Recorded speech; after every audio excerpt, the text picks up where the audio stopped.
Set 8. All right. Thanks for joining us tonight for issue number 32 of the show, where it is our mission to collect news and reviews in a world of geek culture for you to enjoy. I'm Simon. And I'm Goody. He is Goody at that. So, sorry, we just had a little technical difficulty, but we are now up and running. And why don't we, since we're up and running, just jump into things? But just shortly before that, for a while, we've had lots of things going on. So thanks for bearing with us. And now we're back on our regular scheduled program. So our first story of the night is that Dave Bautista, who many of you know is Drax, former wrestler turned actor, is working with Valiant Entertainment on the movie The Eternal Warrior. Excited. And I don't know about you. Cool hat. I know, right? Check that out. Valiant Entertainment. Love these guys. A lot of people don't know who Valiant is. Independent comic book company that I think they're like one of the largest independent. I mean, there's a couple of others, but that they own their own characters, I should say. The largest company that owns their own characters. Got some good stuff. Exo Manowar, Bloodshot, Ninjak, Faith, which Hannah is truly in love with Faith. They have some amazing writers over at their company with Matt Kent, Jody Hauser, Jeff Lemire, Rafa Roberts. The list goes on. And they're jumping into the movie scene. The interesting thing about this, though, too, is that it hasn't really been announced. You know, so the only person who announced it was Dave Bautista himself. So what do you think of that? Who do I think, or what do I think? What do you think about that? I think they should. I think they should get into the movie business. Just the pure fact that everyone else really is, at least Marvel and DC, obviously. But why not? They have a good, strong, I guess you could say cast, but they have good, strong books. Exo Man of War is really good. Faith obviously is really neat. I think if they went with a Faith movie, it would actually be pretty spectacular. The only issue you would have with a Faith movie, obviously, is that the audience is more specific, probably. Probably. Who are you gonna get to play the part? Melissa McCarthy. Yeah, I don't. She's probably too old for it. Yeah, the age plus that's just not her niche. But yeah, I'm sure there's plenty of people out there who could. I can't think of anyone on the top of my head currently. It is an exciting prospect. If they did do it, I personally would actually go watch it. I like the reality of it, the comic, how down to earth it is. It is pretty good. And now Valiant already has announced that they're doing a Harbinger movie, which is kind of like your Avengers style team. You've got Bloodshot that is in the works, and talking about the Eternal Warrior. For those of you who don't know who the Eternal Warrior is, basically he has been wandering the earth for 10,000 years. He is immortal, and he's trying and failing to protect what is called the Geomancers from being known as the immortal enemy that takes different monstrous forms each time it appears. You haven't read it, you should be reading these books. They're fantastic. I think they're very well written.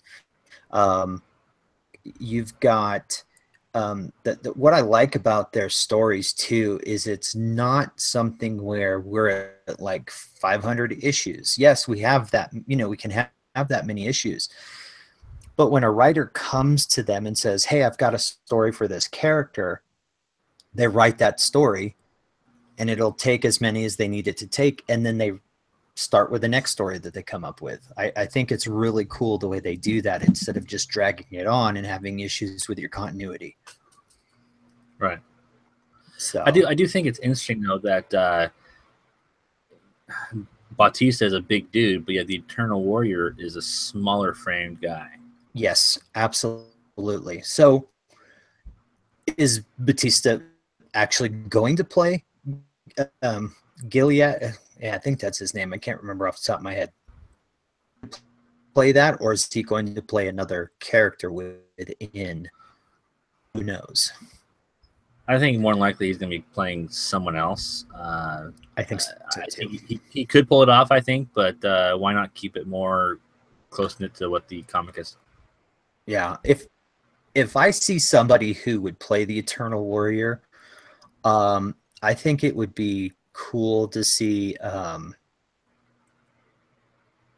you know, Dread, Bones, you know, think he would play it well. Just think of his character in the Lord of the Rings films. It's very similar to that, but you know, with a few little twists on it. I think I would like to see Urban play the Eternal Warrior. That would work. Yeah. So, but you know, keep your eyes open. There's plenty of reviews on these books as well on our site, so you can check out and see who Valiant is if you are curious. But let's jump into our next story, which is actually kind of cool because you and I are fans of this film or fans of this creator. Tim Burton's Nightmare Before Christmas is getting a prequel, but they're getting in comic book form. Yeah, I think it's safe to say big fans of the film, the creator, and of the musician. So, yeah, I was excited when I saw this. I was really excited for this because we actually saw this in the theater, if you recall. No, I was grounded.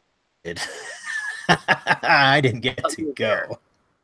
Wasn't there. I was grounded. Oh, that's right. It was everyone else but you. Okay. Yes, I totally everybody but me. You know what I did? Could be a whole list of things. Probably. Yeah, no, so this Tokyo really Pop.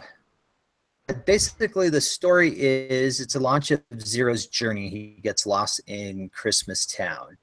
It is a prequel, so it is being put out by Tokyo Pop. Tokyo Pop is doing some of the other Disney pieces and a couple of others. They're doing it in manga style, comic book style. There's a couple of things that they're doing.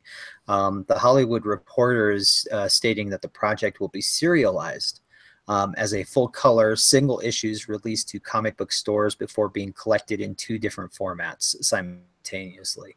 So color, you'll also have black and white pocket manga volumes. So it's a little different than publisher would do. So I'm kind of looking forward to it. I say we reach out to Tokyo Pop and see what we can do with this. That's a prequel or sequel? I thought they said prequel, but did I look at it wrong? I don't know. We'll double check that. Yeah, I thought the article I read said an actual sequel. Was it? It is a sequel. My bad. I'm saying prequel, sequel. You know what Star Wars does to you. Let's jump into some more movie news with Marvel this time. And during the San Diego Comic-Con, they revealed some concept art for Captain Marvel, but it wasn't for Captain Marvel. It was for the Skrulls. And it was interesting, too, because when the strategic, I'm going to say that, release of the artist himself thought that, you know, it leaked, and he was like, oh my gosh, he started getting worried, but it was actually Marvel who leaked out the images. If you haven't seen it, I think it's pretty fantastic. Actually, I'm gonna it up here just so you guys can see it. I think that Skrull is pretty awesome. Pretty picture. These guys are some pretty awesome bad guys that I thought we might not be able to actually see these guys because I thought they were tied in with Fox and the Fantastic Four, but apparently there's something going on with the licensing of Skrulls. I think they look really badass. Mm-hmm. The artistry alone is just superb. So, I mean, I've been excited for Captain Marvel. When it was announced, I was disappointed when they said it was going to be in the 90s. So it's like a prequel or a flashback, whatever you want to call this. And I don't know. I'm hoping they tie her into Infinity War somehow. I hope they do too. And it is interesting that it is going to be based in the 90s, yet we haven't heard anything about her in any of the films. At least I can't remember if we had. But, we'll get a tie-in. We'll get some Nick Fury, I'm sure. And who knows? Maybe she ends up disappearing and we finally get to see her again in Infinity War. Because Infinity War's got like 60-something characters that are going to be in these two films. But I'm looking forward to this. I'm with you. When they announced this, I was stoked. The books themselves are great. Have you been reading any of them on your Marvel Unlimited app? No, not these. Not these? Okay. I was just kind of curious on what you thought. I'm looking forward to it. I think Brie Larson's going to be doing a good job as Carol Danvers. But this is on the list, but I haven't gotten down to it yet. Okay, gotcha. I think you'll be pleasantly surprised. Let's shift over to another studio who is currently developing the new Hellboy: Rise of the Blood Queen, and some casting was announced. And actually, this was just announced the other day that Ian McShane, and for those of you who don't know who Ian McShane is, he's from Deadwood. He's recently in American Gods. When you see him, you go, "Oh, that guy." He was in John Wick. Yeah, exactly. The man's everywhere. I really like his acting style, and he will be up everywhere too. It's amazing. And I dig him. What was that show that was on NBC? Kings, I think it was called. It was like a short-lived series, kind of. Man, I wish that had continued. But going to be playing for Breton, otherwise known as Professor Broom. He is the professor who basically takes Hellboy into possession, I guess you could say, and basically adopts him as his son. Correct. If you've seen the other versions of Hellboy, this position was played by John Hurt. Mm-hmm. So I like it. What do you think? I'm torn. Oh, I really do like him. I like him as an actor. Ian McShane. I don't see a role I have ever been disappointed in with him. It's just he's kind of popping up every which way. It's almost like Dwayne Johnson. He's going for any and all roles. Like, come on, man. Yeah. We'll see how it goes. I'm not sure that his acting style really matches with Trevor Bruttenholm. Mm-hmm. I don't know, but he may pull it off. I mean, he's a good actor, so we'll see. Yeah, we will see. I am looking forward to this one. I was doing some research in the Hellboy franchise, and I thought it's interesting how our first version that I think was produced for like 60,000. What was it, like almost 100,000? Then the second one was like 85 million and made 160 million, and they never made a third one. So kept progressing. Del Toro, I think, did great. Ron Perlman was great, but I'm looking forward to seeing where they're going to take this, because we've talked before, it is rated R, so it's going to be a little darker and probably a little closer to the books than the first two films were. Yeah. So it's almost like those first two films, they were playing it safe. And then now they're like, okay, well, you know, we've seen how Logan is done. We've seen how Deadpool is done. Let's actually take this book and I mean, you've also got Spawn that's, you know, going to be released, rated R, written and directed, I think, by Todd McFarlane himself. So, you know, we're getting some of these darker characters. I think a lot of this too kind of comes back to, yeah, let's reboot it because we can, and because we can be more flashy, we can be darker. But I think the other aspect here is, you know, and we've talked about this before, is that they're in it for the money. I mean, they want to make a cool film, but they know that if they go this R rating, that people will flock to it and they'll like it. Do they need it? No.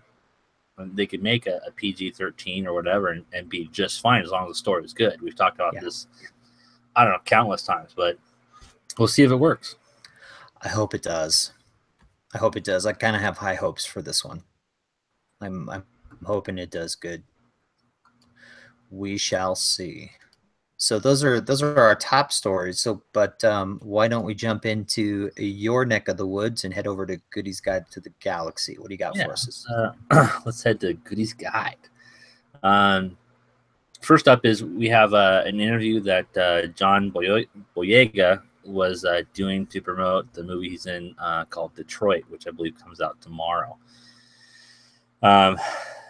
They talked about, you know, the issue with Carrie Fisher, how she passed away before the most of the filming was completed, and actually it was already mostly completed. Sorry. But what he said during the interview in regards to Carrie Fisher has been a lot of the big talk on town, you could say. And he's quoted as saying it was amazing because they're talking about her death, you could say, because they're saying she's not being killed off. You get to know someone, and the gloss and glamour of the person starts to go away, and you just see the person and have a great time. He's talking about Carrie Fisher here and his, you know, being very close with her during the filming. We really enjoyed each other's company. I was in Nigeria when we found out about her death with my family. It was strange. It was a very strange feeling. I felt like everyone in the cast went silent for a bit after that. This movie, it sends her off in a very amazing way. She's still kept alive in this franchise, and that's the beauty of it. She lives on forever in a sense. Now, that's kind of the weird thing. She lives on forever in a sense. And so there's a lot of talk about what possibly he may be referring to. A lot of people are coming back to the whole Force Ghost theory. I kind of lean that way, but there's so much more that they could be doing here. But of course, Lucasfilm is being very secretive about it. No one's, besides John Boyega, no one's talking about it. Mm-hmm. Do you have any theories behind that there, Simon?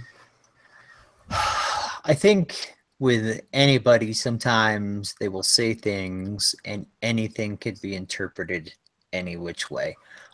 We're never fully going to know until we actually see the film itself, which I think we're all holding our breath. And, you know, they could go either way. You know, I mean, look what they did with Peter Cushing. You know, Look what they did with Princess Leia.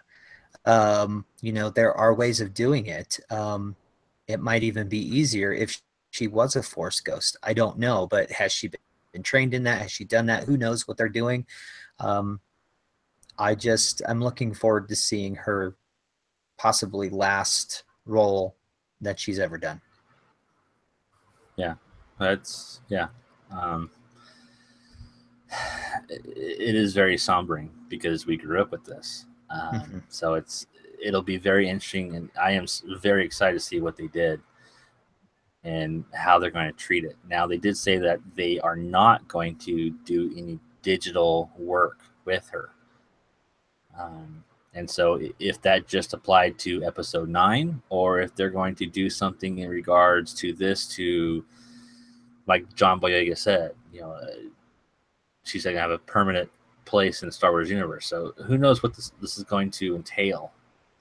I'm very curious whether they brought in someone to just do a body double. So Yeah, a lot of people are kind of comparing it to Paul Walker and Fast and Furious franchise. Oh, when they used his brother. That's right. Yeah, so this should be interesting.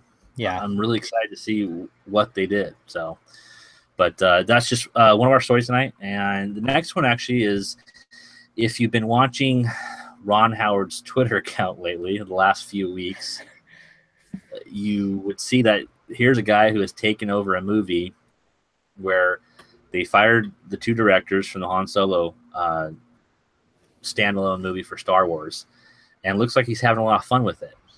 He's posting pictures.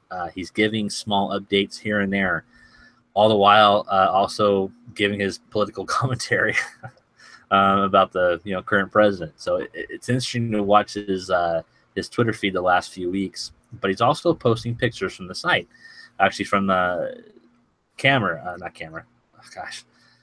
from the filming. Yeah. One of which was the big one he posted was it showed the Millennium Falcon cockpit with Lando in there. So that was kind of really cool because for all of you who don't know, who doesn't know this, before Han Solo owned the Millennium Falcon, Lando Calrissian actually owned it. Han actually won it from him in a game. So that's been their big bone of contention between the two. But he posted these really cool pictures of a couple droids. One's an astromech droid, kind of like R2-D2, different coloring, orange and white, really neat. And for some reason, my mouse isn't working. But the other one actually shows a control board, and it has 2 robot arms. It looks like it's kind of trying to operate it. But it's really neat. They're talking about he might even bring in his brother. He has to. His crazy brother. Yeah. He has to. I think he's been Clint every has film, right? in every film. Yes, so he has to be in here. I think one of the tweets was, "You won't be disappointed." So he's in it. I think I've ever been. Yeah, but every role Clint's ever played has always been very interesting. Yeah. So even I can't wait. The weirdo Gizmo dude from the Wraith back in the day. I can't wait. So, yeah, this is actually looking really good. I'm liking what is being tweeted. I'm liking the descriptions that old Opie Taylor is putting forth. Excited. Yeah. What do you think of the recent pictures he's been posting? I'm liking it. I think it's kind of cool because I feel like he's taken control. I think this is what they needed. Giving those 2 guys the boot probably was the smartest thing that they could do. And, here we have a character that there's a lot of people that love this guy. So I'm hoping that he can come in here, clean this up, and give us the movie that we all want. So I'm excited. I like what he's doing. I have more faith. Yeah. Oh yeah. I mean, like I think we've talked about this in the past, actually in the last couple months, how we haven't had a big Ron Howard movie that's been super disappointing. Yeah, there's been some mediocre Ron Howard's movies, but let's be honest, what that Ron Howard's done has been, I can't personally think of anything on top of my head, but yeah, there you go. Yeah. Shows old Clint there on the screen. So there's the robot arms you're talking about on the console. The astromech droid. So, yeah, no, it's exciting. I'm looking forward to this, and I can't wait till it hits the screens. Yeah. So the last bit we have, and for some reason the page I had open is not working, but Episode 9, Star Wars Episode 9, brought in a new writer, or a writer, Jack Thorne. Maybe you can bring this up on your, you got it. My screen. Share that with everybody. Yeah, kind of weird, but super. Yeah, there you go. Okay, so Jack Thorne, where do I know him from? Oops. Let's see here. Stage adaptation, Harry Potter universe with Harry Potter and the Cursed Child, Electric Dreams. Okay. Yeah, that was the one that was interesting. He's doing that Philip K. Dick's Electric Dreams, was it anthology or whatever it was? Yeah, so it that looks really interesting too. So this guy has some writing chops to him. He hasn't done anything that's been major, it looks like, but the stuff that he has done has actually been reported to be actually really good. So that is it for Goody's Guide. This is just stuff we brought up. This just happened this last week and a half. So we have missed out on some stuff because we weren't here due to technical difficulties and other things going on. So, but yeah. So you had didn't you have a review? Yes, actually, I have a review. And before we get into that, the review that I have is basically a secret society with my daughter. You can see our on our website under Kids Included, and we read The Not So Secret Society, written by Matthew Daly and Arlene Daly, art by Wook Jin Clark. It was released on July 26th, and it was released through Kaboom, which is an imprint of Boom Studios. The writing team, Matthew Daly, who's done Lantern City, which is actually in, looks like they're going to be in production for some, I think it was TV, I can't remember. And Arlene Daly called their combined 25 years of education experience to create this thrilling coming of age adventure. It was co-created with Trevor Crates and Ellen Crafts, sorry, geez, and illustrated by Wook Jin Clark. And it's an all ages book. The Not So Secret Society is celebrates the value of teamwork and lifelong friendship. You can see our review up on the website to get a little bit more in depth. But Monday morning we will be doing a live stream with all the creators where our youngest contributor, my daughter Ella, will be interviewing them on the book itself, and we'll have that up here on the site. So I am very excited for her and looking forward to talking to the team behind the Not So Secret Society. The Not So Secret Society. Yeah, is good stuff. It was. So, and you have a review. You've been reading something. I have. Actually, I read this pretty quick, but getting the review out on our website has been slightly delayed because I was working on a new Art of Cosplay article, which will drop tomorrow morning. And I was really excited about that, but I want to get that done and over with. But I did finish this several days ago, and I'll be working on this tomorrow. But I read Inferno Squad by Christie Golden, which is a Battlefront novel. Summary of the novel is this: after the humiliating theft of the Death Star plans and the destruction of the battle station, the Empire is on the defensive, but not for long. In retaliation, the elite Imperial soldiers of Inferno Squad have been called in for the crucial mission of infiltrating and eliminating the Partisans, the rebel faction once led by notorious Republic freedom fighter Saw Gerrera, which we saw he died in Rogue One.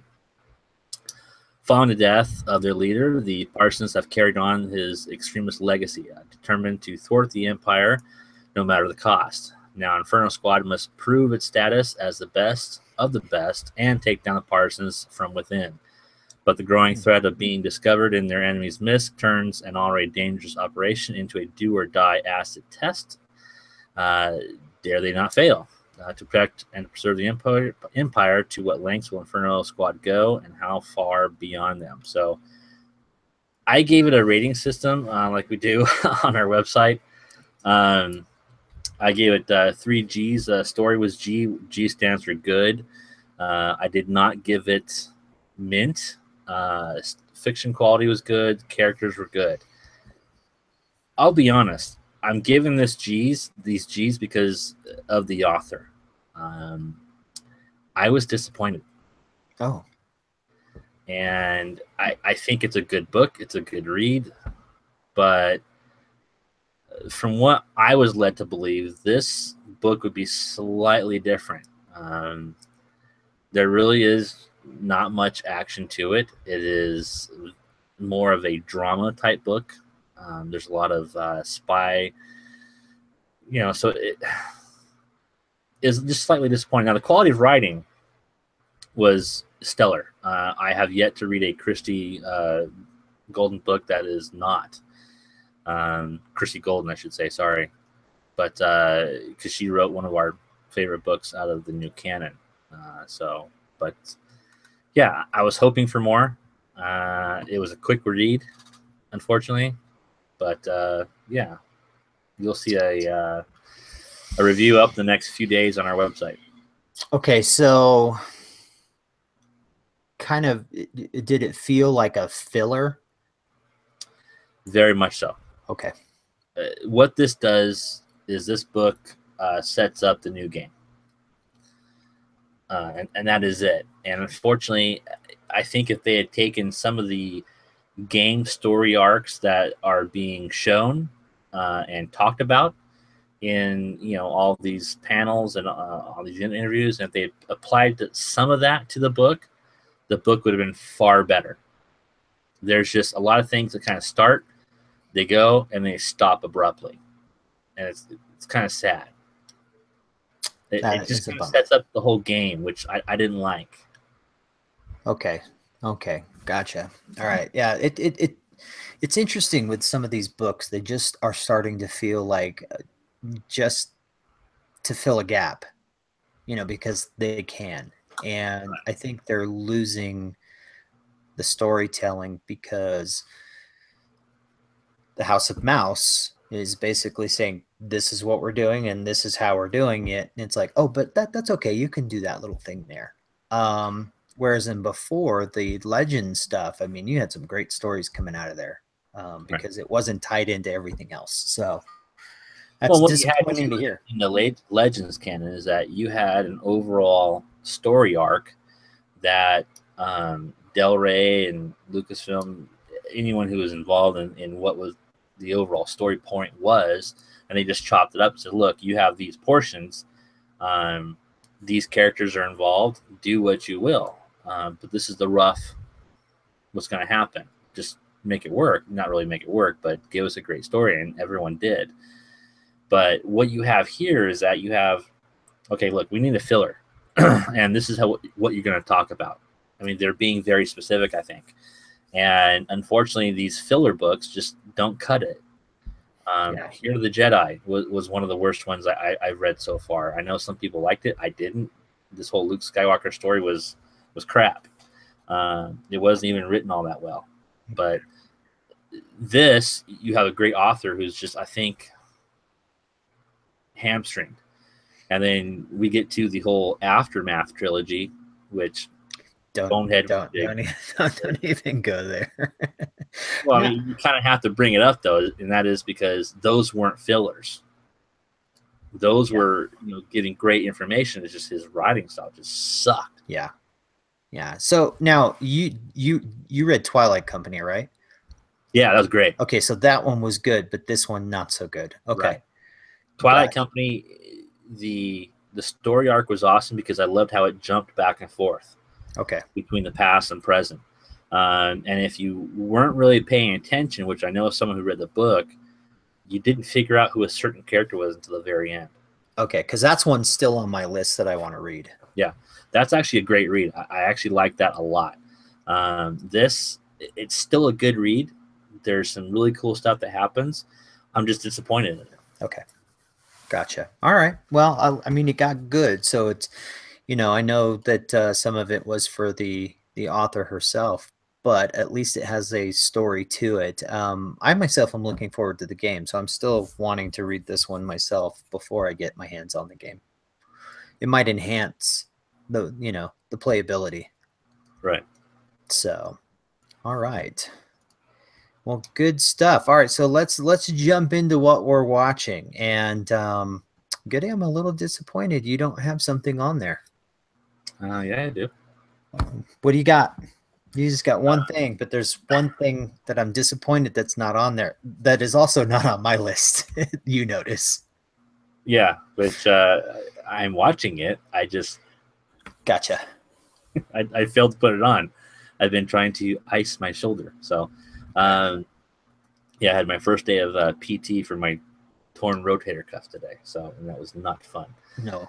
But yeah, so I'm watching Dark Matter, and of course, I'm watching Game of Thrones. Okay. Is that it? That's all you got going on right now? That's what you have time for? Because I don't blame you. I have some minor stuff, but nothing all that important. Yeah, laugh while you want. Okay. I've been watching reruns of Grey's Anatomy with the wife. You know, when I got okay. Gotcha. See, I've gone a different direction. Those are things that I used to watch, but now I'm pulling her into what I've watched. We watched the entire run of Firefly, and she enjoyed it. And we are currently on season 2 of Lost, and she is hooked. Oh yeah. Now, did you watch the added episode of Firefly? The added episode with the bounty hunter. Oh yeah, that's the final. Yeah, I have the whole series. So yeah, that was never aired.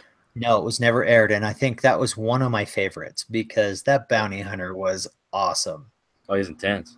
Oh man, he was nuts, and that of course was written and directed by Joss Whedon. Yeah. So I finally got around to watching Hateful Eight. Okay. And not bad, you know. There were some twists in there, but I enjoyed it. It was fun. And then I'm watching Poldark season 2, and that's what I have on my list. And of course, I'm reading. I'm just reading some books with Ella and doing some reviews. So why don't you tell everybody where they can find you, and then we'll get into some announcements. Well, you can find me in normal spots. You can find me on Instagram at DJ Kilt, Facebook under Chad Goodwin, over on Twitter at Chad Griffin 12, like you can see right here on the little bar down here. And of course on our website at constantcollectible.com. And you can email me at goodygoodwin@constantcollectible.com. Sweet. And of course, I am Simon. You can find me on Twitter at C_collectible or at Instagram, C_collectible. Our Facebook page, constantcollectible.com, of course. Our YouTube channel. You can find me all over the place. I don't know if everybody's noticed, but our YouTube channel, we are getting more content there.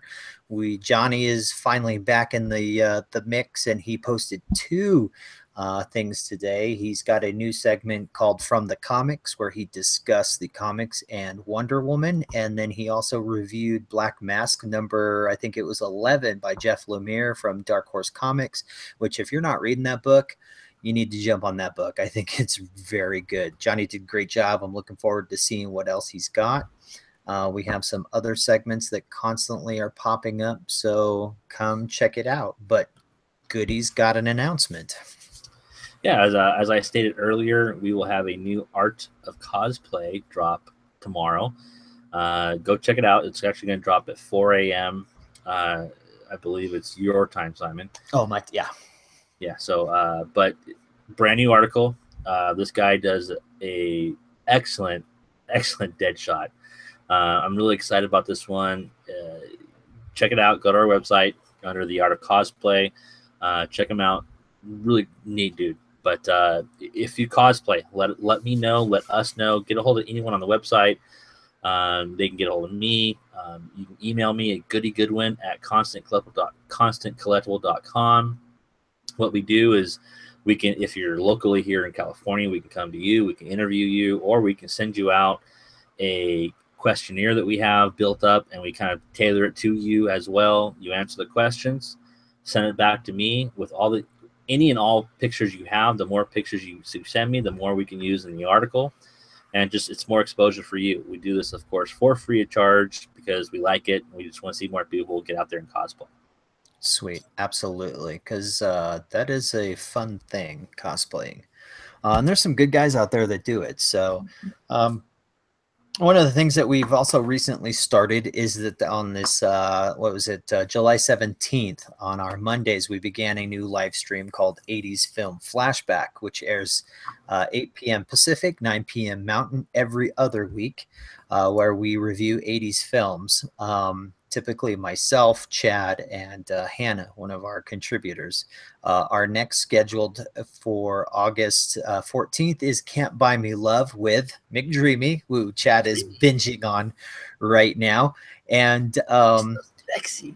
Yeah, our last episode was Big Trouble in Little China, and we had a little controversy going on the show. And if you follow our Twitter, you see that there is a poll out, whether you like it or you don't like it. So find that post. It is on my Twitter page at C_collectible. It is pinned there. I think we have a few hours left. Let Hannah know that she's wrong, and Big Trouble in Little China is a good movie.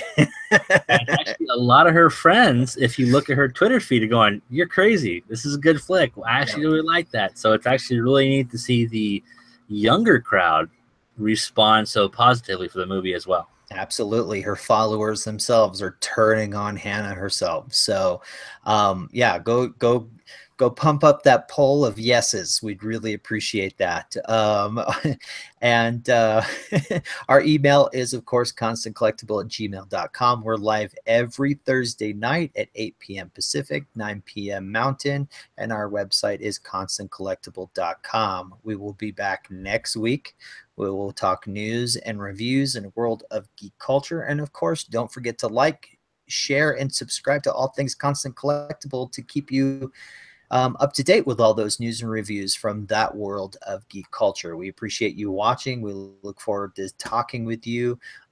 Reach out to us and let us know what you think. And we will see you again later. Bye. Take care.